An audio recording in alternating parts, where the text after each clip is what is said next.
kita akan membahas tentang exchange atau kita kenal dengan pertukaran. Materi kali ini kita akan membahas tentang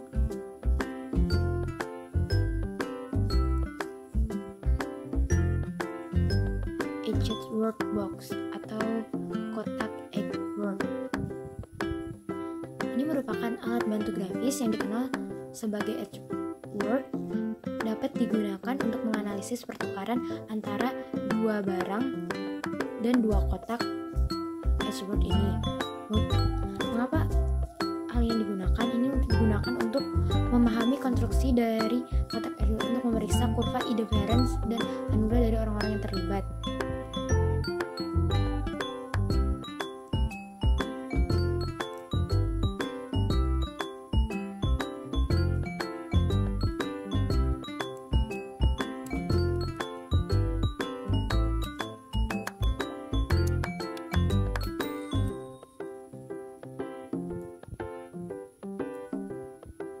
Mempelajari berbagai hasil dari proses perdagangan. Di sini kita asumsikan ada dua orang, yaitu orang A dan orang B, mengkonsumsi dua barang, yaitu barang pertama dan barang kedua. Diasumsikan bandel konsumsi A dengan XA dan barang kedua itu X2A.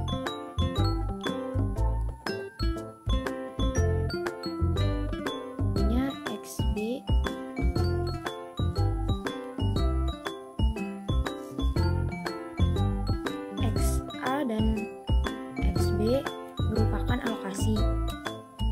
Alokasi adalah yang layak jika jumlah total setiap barang yang dikonsumsi sama dengan jumlah total yang tersedia. Dapat kita tulis.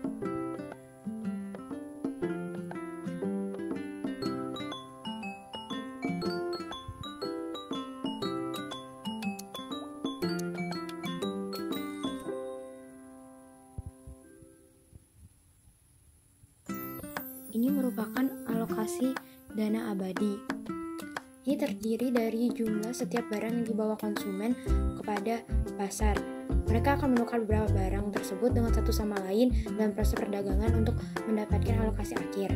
Satu kotak Edgeworth dinamai untuk menghormati Francis Edgeworth yang pada tahun 1845 sampai 1926 merupakan ekonom Inggris yang merupakan salah satu orang pertama yang menggunakan alat analisis ini. Box ini digunakan untuk mengilustrasikan konsep secara grafis.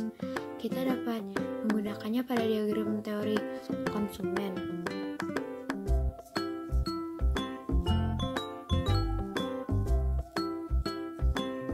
Untuk mengilustrasikan preferensi konsumen A, kita juga bisa tandai pada sumbu ini jumlah total setiap barang dalam perekonomian.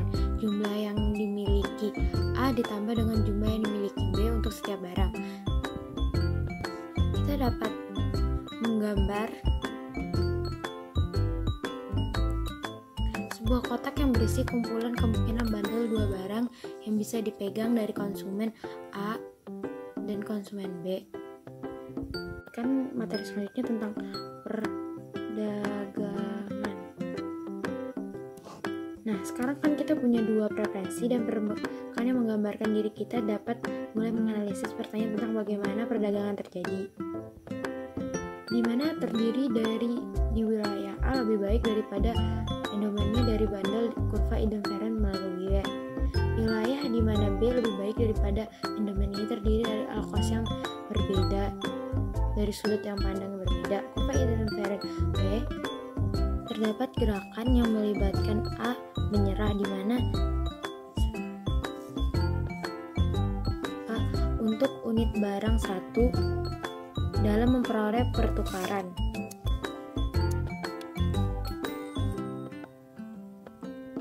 Ini untuk barang kedua. Dan B memperoleh untuk unit 1 dan untuk unit kedua dia menyerah pada 2B per 2. Tidak ada yang istimewa tentang alokasi dari M ini. alokasi apapun di dalam wilayah berbentuk lensa akan dimungkinkan untuk setiap alokasi barang di wilayah ini merupakan alokasi yang membuat setiap konsumen menjadi lebih baik daripada dia di environment asli. Dua kurva Eden-Fehren melalui wilayah M ini akan membangun wilayah berbentuk lensa baru keuntungan bersama. Hal ini akan menyebabkan perdagangan akan berlanjut sampai tidak ada lebih banyak perdagangan yang disukai oleh kedua pihak.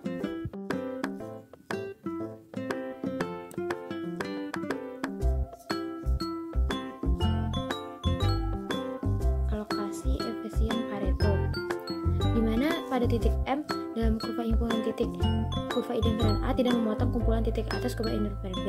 Wilayah ini di mana A menjadi lebih baik adalah yang terputus-putus dari wilayah tempat B yang menjadi lebih baik. Artinya, gerakan apapun membuat salah satu pihak menjadi lebih baik, tentu membuat pihak lainnya lebih buruk.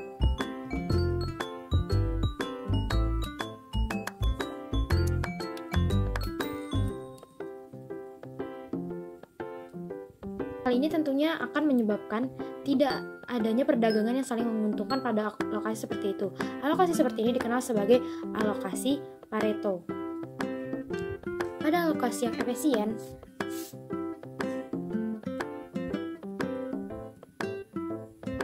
setiap orang berada pada kurva Eden-Fehren tertinggi yang mungkin diberikan mengingat kurva Eden-Fehren orang lain. Itu garis yang menghubungkan titik-titik tersebut dikenal sebagai kurva kontrak. Alokasi efisien Pareto dapat digambarkan menjadi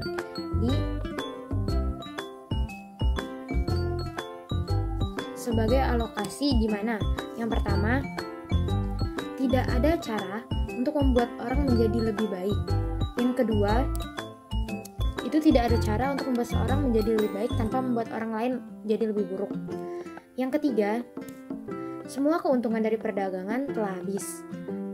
Atau tidak ada perdagangan yang saling menguntungkan untuk dilakukan, dan seterusnya. Artinya di sini pasti ada yang akan menjadi lebih buruk dan ada yang tidak diuntungkan dalam perdagangan ini.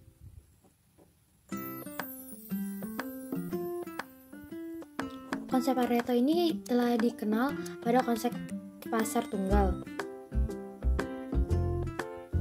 di mana tentang efisien tingkat output di pasar tunggal sebagai jumlah output di mana kesediaan marginal untuk membeli sama dengan kesediaan marginal untuk menjual.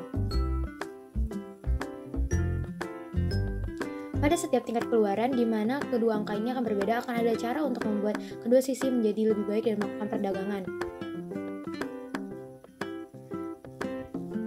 Kurva Eden-Fehren kedua agen harus bersinggungan dengan efisien Pareto alokasi di mana dalam bagian kotak. Di mana jika kurva Eden-Fehren tidak bersinggungan dengan alokasi di bagian kotak, lalu mereka harus menyeberang. Tetapi jika kurva Eden-Fehren-nya saling bersilangan atau bersinggungan, maka harus ada beberapa yang saling berhubungan dengan perdagangan untuk menguntungkan, di mana satu konsumen tidak memiliki konsumsi beberapa barang, di mana ketidakpuduan kurva tidak bersinggungan. Nah, semua himpunan poin efisien Pareto di kotak network dikenal sebagai set Pareto atau kurva kontrak. Nama terakhir berasal dari gagasan bahwa semua kontrak akhir untuk perdagangan harus terletak pada set Pareto. Jika tidak, mereka tidak akan final karena ada beberapa perbaikan itu yang bisa dibuat. Selanjutnya, kita akan masuk perdagangan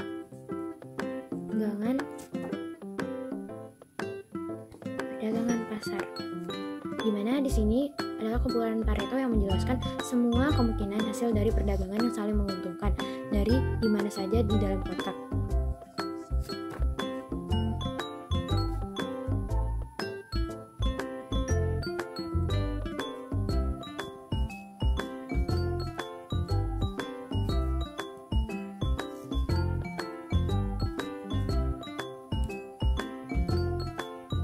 Jika kita diberi titik awal untuk setiap konsumen, kita dapat melihat subhimpunan dari himpunan Pareto yang lebih disukai oleh setiap konsumen daripada anugerah awalnya.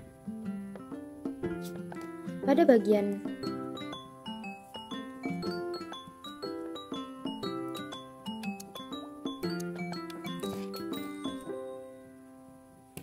dari himpunan Pareto yang terletak di daerah berbentuk lensa, alokasi di wilayah berbentuk lensa ini adalah hasil dari yang mungkin dari perdagangan bersama mulai dari awal tertentu yang digambarkan dalam diagram itu.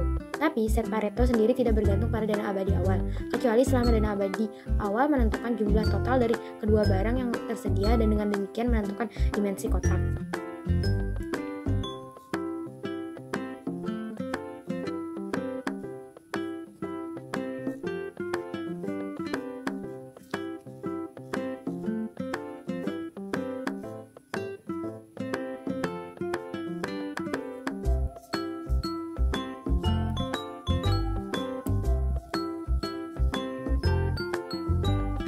Lalu keseimbangan pada perdagangan pasar merupakan dari proses perdagangan yang dijelaskan bahwa himpunan Pareto alokasi emisian sangat penting, tetapi masih menyisakan banyak ambiguitas tentang kemana agen berakhir. Alasannya adalah proses trending yang sangat umum. Pada dasarnya, kita berasumsi bahwa file dua pihak akan pindah ke beberapa alokasi di mana keduanya dibuat lebih baik mati. Jika kita memiliki proses perdagangan tertentu, kita akan memiliki lebih tepat deskripsi equilibrium. Tag Edward atau Edward Box seperti menggambarkan data-data permintaan dalam perekonomian dengan dua jenis konsumsi.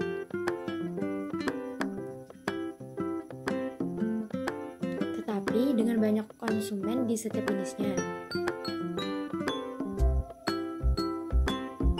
Lain cara untuk mengatasinya adalah dengan menunjukkan bahwa perilaku tersebut tidak masuk akal kasus dua orang, tapi sangat masuk akal dalam kasus banyak orang yang menjadi perhatian.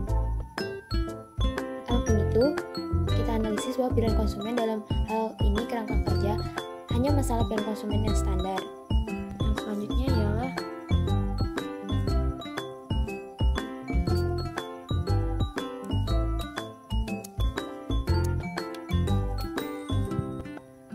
artinya menegaskan bahwa dalam kondisi tertentu setiap alokasi efisien Pareto dapat dicapai sebagai persaingan keseimbangan. Apa arti dari hasil ini? Artinya adalah bahwa setiap masalah distribusi dan efisiensi dapat dipisahkan. Alokasi efisiensi Pareto apapun yang diinginkan dapat didukung oleh pasar mekanisme. Mekanisme pasar secara distribusi netral atau tidak peduli terhadap kriteria untuk distribusi kesejahteraan yang baik atau adil. Dapat menggunakan pasar kompetitif untuk mencapainya.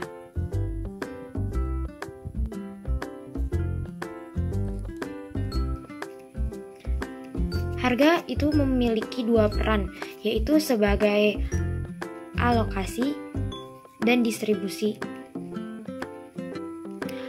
Arti dari alokasi ini adalah menunjukkan kelangkaan relatif, sedangkan peran distribusi adalah untuk menentukan berapa banyak barang yang berbeda antara agen yang dapat dibeli.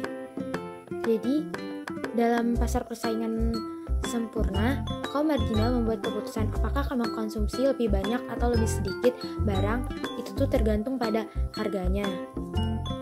Yang mengukur bagaimana orang menilai barang pada batas. Pertimbangan efisiensi pada dasarnya adalah keputusan marginal. Setiap orang harus menghadapi pengorbanan marginal yang benar dalam membuat keputusan konsumsinya.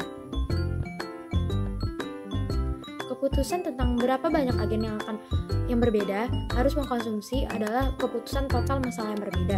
Dalam pasar yang kompetitif, ditentukan oleh nilai sumber daya yang harus dijual seseorang.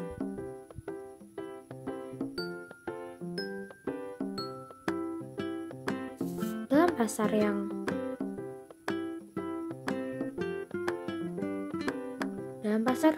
yang kompetitif, ditentukan oleh nilai sumber daya yang harus dijual seseorang. Dari sudut pandang yang murni, teori ini tidak ada alasan mengapa negara tidak dapat mentransfer daya beli di antara konsumen dengan cara apa yang dianggap cocok. Nyatanya, negara tidak perlu mentransfer fisik itu sendiri. Semua yang diperlukan adalah mentransfer daya beli sumbangan. Negara bagian dapat mengenakan pajak pada satu konsumen terhadap nilai endowment yang mentransfer uang ini ke yang lain. Selama pajak didasarkan pada nilai barang abadi konsumen yang ada.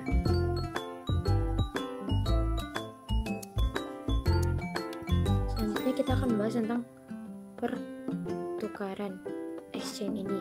Tidak ada kehilangan efisiensi, hanya jika pajak bergantung pada pilihan konsumen yang membuat hasil efisiensi, karena dalam hal ini pajak akan mempengaruhi pilihan marginal.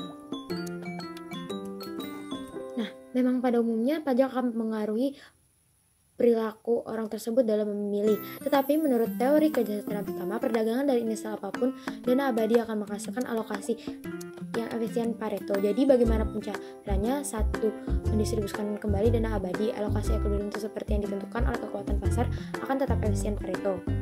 Menurut teori yang kedua, teorema kesejahteraan kedua, jenis transaksi lumsum ini tidak tradistori, artinya dapat dicapai dengan redistribusi sekaligus. Teorema kesejahteraan kedua yang penting itu harga harus digunakan untuk menciptakan kelangkaan transfer jumlah total.